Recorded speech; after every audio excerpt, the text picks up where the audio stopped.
Hello everybody and welcome back to the coolest dog training channel right here on YouTube. I'm Tom Davis, America's Canine Educator. Thank you so much for joining me here today. Today we have one of the most reactive pit bulls to ever come to the UCA. So this is a really interesting case because yes, it's one of the most reactive dogs we've ever seen, but it's also one of the quickest reactive dogs we've taken to not be reactive. So if you have a dog that's reactive on leash or off leash to people or dogs, this video is for you. I'm gonna showcase really easy steps on how to teach leash pressure and the leave it command to stop unwanted behavior.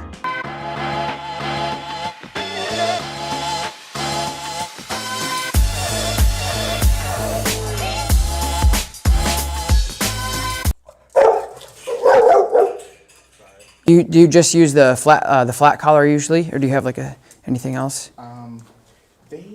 If the shelter sent us home with a problem. Okay. So after watching some videos, it might be a little too thick, and I think I might have to go back to the Airbnb, but I don't remember that. Okay. Okay. All right, I'm just gonna see if this fits. This is just a slip collar. So you're gonna just wrap that right around, see if that fits. I'll throw this to you. Now, has he always been good with you? You can. All right. Why don't you, we're gonna work together on this, okay? So you're gonna put this leash on his other collar. Oops, sorry. It's okay, no worries.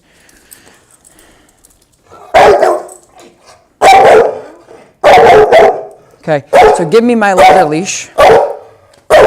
Come out a little bit. Okay, and now you're just gonna hold on to the end of that leash for me, and I'm gonna control him. You're gonna be my backstop. So if I drop the leash and walk away, he's still attached to you.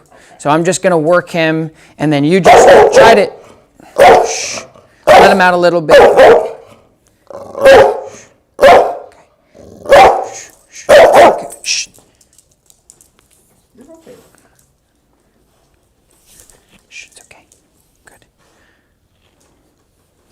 Come here, bud. It's okay. Come on. Good boy. Good boy. Good boy. Good job, Zamboni. Good boy. Good job. Good job.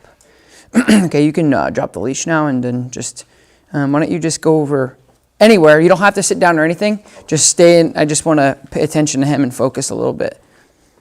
So, Zamboni, come here. Good boy. Come here. Come here. Good boy. Good job. So I'm just still being cautious with him because, because he changed his behavior really quick, which means if he changed it good, he changed it quick for the better, he can change it again the other way. Zamboni, sit. Is he food motivated? Yes. Sit. Oh, good boy. Sit. Good job. Down. Down. Break. Good boy. Good. Nicely done. Good boy. All right. Any questions? Not so far. Okay. Interesting, huh? Yeah. Yeah. So my thought process is this: I don't. This is primarily what I work with. It's what I deal with. It's what I love the most. Is just what you just saw: reactive dogs to not reactive dogs. So I don't pretend like I know everything that's going on all the time.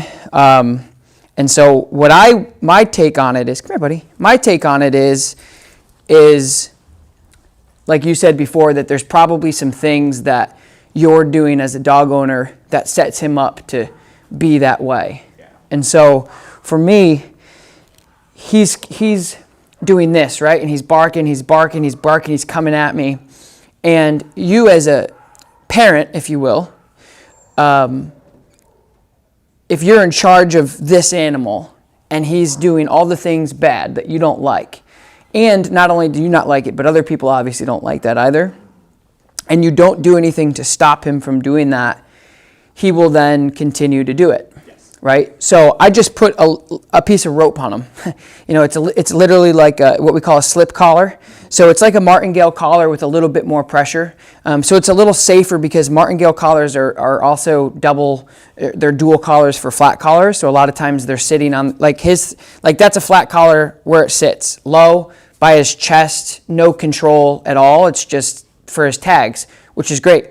Every dog owner should have a dog collar on like that. But with the slip collar, you're able to customize it to put it high and tight, where originally, like where you wanted to put it was low, and I said, no, put it up. And that's what we're doing with the control. So nothing really is causing him any aversive. I shouldn't say nothing. I mean, it's aversive to a point of like it is causing him discomfort from pressure. So he's pulling, he's like, hey, knock it off, let me go. So it is a little pressure to him. So my point is this, is if he's doing all of that behavior and we're not doing anything about it to effectively and efficiently stop it, then it's always going to continue. Do you know what I mean? So I know that you worked with another trainer prior that did just a lot of positive reinforcement training. So like, watch this here. Hey, leave it. Leave it. Good. Hey, sit. Sit. Good boy. Good. He's in a, it's just like kids. This is the way I want you to look at it with parenting. Is he's sitting here and we're just having a conversation. Somebody does this and he's like, get the hell out of here. And you're like that. Leave it. No. Sit. Good. But you see how fast it turns him around, right? And it's not anything really a lot different from the flat collar. It's just it's sitting differently, and it's applying a little bit more pressure for control. And that's the main And that's the main difference. I mean, honestly, if you were to say like, okay, how did you get him to go from really reactive to not? It would just be a little bit more pressure. That's it. Okay, buddy, yes, a good boy, right? So it's not really so I'm just going through the process of trying to figure out the stem of what we're dealing with, right? And so for him, you could tell that it's not so much fear, it's just, I don't know what else to do, which is great, because that's like the easiest type of reactivity that we can deal with, right? So all you got to do, step in, say, nope, stop, what are you doing? And then he'll go, oh. So that's what he did with me, and I judged it, and I didn't, when I gave you that other leash, I'm just thinking on the fly of like, what's going to work best here. And then I started seeing his eyes, and I started to see his tail, and I started to see his body language, and then I started realizing he didn't want to bark at me. He just didn't know what else to do. So a lot of the success that we're going to be working with is going to come from you. And you're going to be the primary person that's going to be the gatekeeper of whether this is good or bad for him. I mean, it's going to be either successful or not, but it's not going to have anything to do with me or him. It's going to be you. And I'm going to go through that whole process with you. That's why we have a lot of sessions to work on it. And the other thing that I do want to point out too is when I do a lot of behavior modification work, if you were to take a test of the behavior modification of the work that I've done in the last 5 years and where those dogs are at, will have no reflection on me and what I've ever done with the dog. Because what I just did in front of you, I'm done. So there's a difference between sustainability in behavior training and obedience training.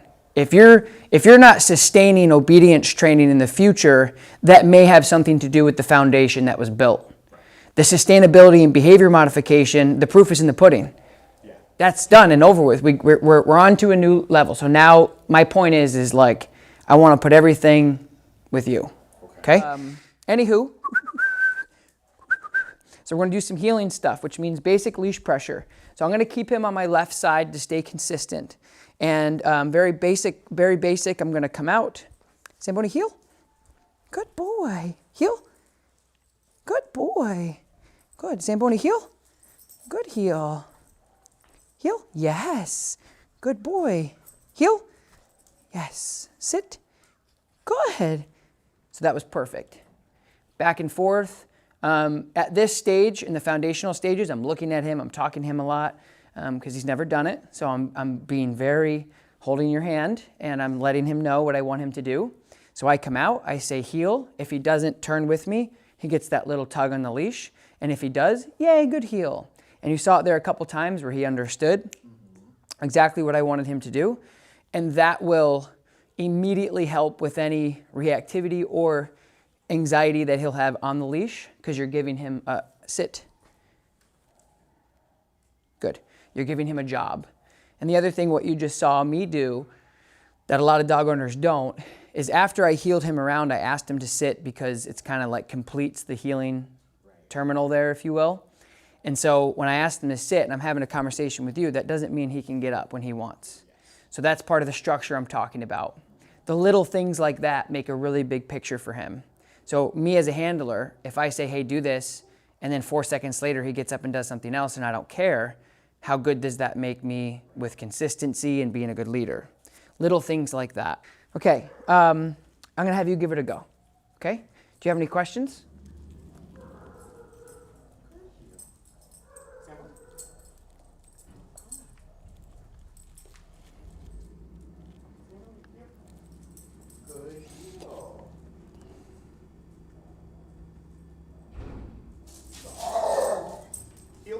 So that's where you give him a little pop on the leash. Okay, so as soon as he starts pulling, I can... Yep. No. Leave it. Leave it. Hey, leave it. Go to touch. Good. Shh. No. Good. Go touch. Good girl. Good job. Good job. Now, do you have food with you? Now what I'm going to do is, so for me, the treats,